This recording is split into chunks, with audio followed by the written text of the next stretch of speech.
Hi there, I'm an elementary school principal. And I'm an elementary school principal too.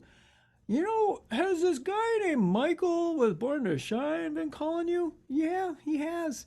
Well, he was letting us know that a lot of kids are really struggling internally. Yeah, I know, that's very disturbing.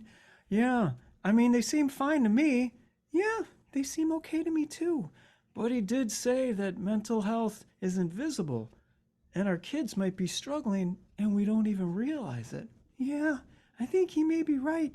A lot of the data is showing kids are struggling now more than ever. Maybe they need more tools besides our school psychologist and counselor. Even the programs we're bringing in. Maybe we need to give them more tools. Yeah, I think you're right. And he seems like a really nice guy. And he's really terrible, though, at puppeteering. Yeah, he's awful. But I heard he's really good at using music to get kids excited and take heavy subject matter and make it light and fun and interactive and set them up for success.